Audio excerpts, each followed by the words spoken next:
Pour plus de précision en termes de cuisson dans les tubes ou le cylindre avec la pâte à choux, je vous invite encore une fois à aller sur ma première vidéo de cette série de pâte à choux en tube.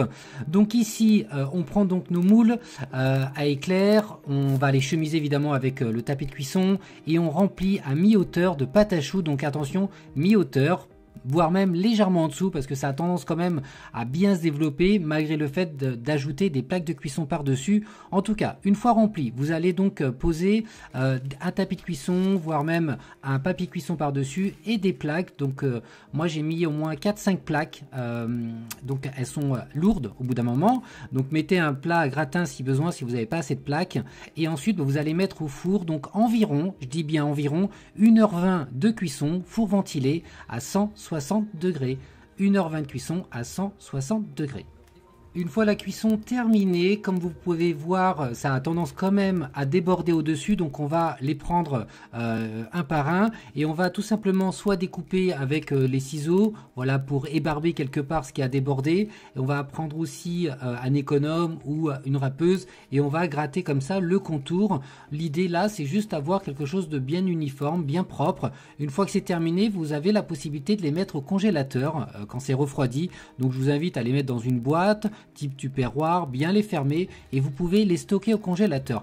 De cette façon-là, ça va vous permettre de préparer d'avance ces formes, que ça soit en tube ou en cylindre, et d'en avoir au congélateur. Et vous verrez, ça se conserve très bien. Ou alors, vous pouvez les laisser à l'extérieur avec un film alimentaire durant à peu près 2-3 jours grand maximum.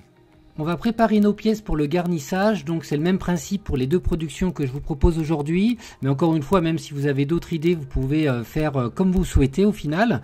Mais ce qui est important, vous prenez après l'éclair, la partie la moins jolie, vous allez donc faire un trou. Donc je me suis aidé d'un couteau d'office avec la pointe, et voilà, tout simplement je découpe le contour proprement, le plus propre possible en tout cas, et je viens tout simplement enlever l'excédent que je mets dans un récipient. Donc c'est vraiment important d'avoir un éclair bien sec, hein. C'est important de bien faire sécher la pâte à choux pour pouvoir nous faciliter dans ce travail. Et une fois que c'est terminé, on va pouvoir maintenant procéder au montage.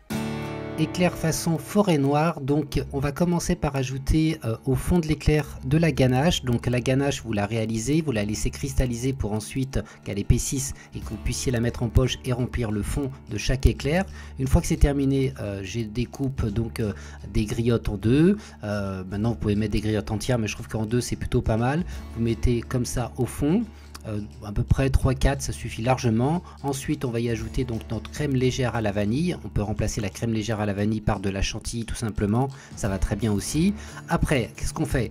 On va lisser à la palette rapidement et on va donc parsemer le dessus d'amandes torréfiées, donc des amandes hachées torréfiées, et une fois que c'est terminé, on va y ajouter du sucre glace, donc on va saupoudrer le sucre glace, et pour finir simplement au niveau du visuel, on va y ajouter donc une demi ou une griotte directement et c'est terminé.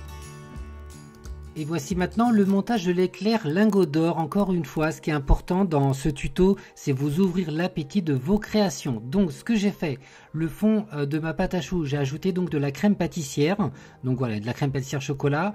Ensuite avec la palette, donc je lisse le dessus.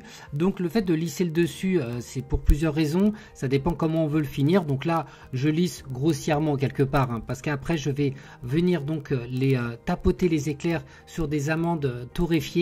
Donc ça c'est pour donner du croustillant supplémentaire. Il faut toujours penser quand on monte un gâteau quelles sont les textures qu'on veut donner pour le consommateur. Ça c'est vraiment important. De la gourmandise évidemment, de la texture absolument. Ensuite je vais glacer. Donc j'ai réalisé un glaçage chocolat, je l'ai laissé un peu épaissir et j'ai glacé le dessus de mes éclairs, mais je fais attention de bien tapoter 2-3 fois pour vraiment finir un peu en pointe comme vous voyez là. Ça c'est vraiment important, donc il ne faut pas hésiter d'y aller 2-3 fois si nécessaire. Avec la pâte sucrée que j'ai détaillée et cuit en avance, donc j'ai mis des petits points chocolat avec un cornet chocolat et ensuite je les pose délicatement sur mes éclairs légèrement ouverts pour qu'on puisse voir vraiment la ganache chocolat au dessus. Ça c'est vraiment un style, après vous faites comme vous voulez. Une fois que c'est terminé, je m'assure que le glaçage soit bien pris et ensuite je vais décorer avec un pinceau et de la poudre or. Donc vous pouvez y aller vraiment partout, ça va donner du relief. Une fois que c'est fait, on va pouvoir finaliser le décor au dessus. Donc moi ici j'ai ajouté de la vanille séchée juste pour décorer. Et ensuite donc avec l'autre pâte sucrée, j'ai tout simplement pareil doré avec le pinceau, vraiment pour avoir cet aspect lingot d'or. Et ensuite pour finir, une bonne fois pour toutes, j'ai ajouté un point de crème pâtissière chocolat pour pouvoir tout simplement ajouter mes éclairs dessus, mais légèrement en biais, voilà, pour donner pareil encore du relief. Et c'est fini. En tout cas, j'espère que ça vous a plu et surtout que ça vous donne des idées sur des compositions un petit peu différentes. En tout cas, amusez-vous et envoyez-moi tout ça sur Instagram et taguez-moi. Je vous dis à très vite lors d'une prochaine vidéo et d'ici là, abonnez-vous évidemment.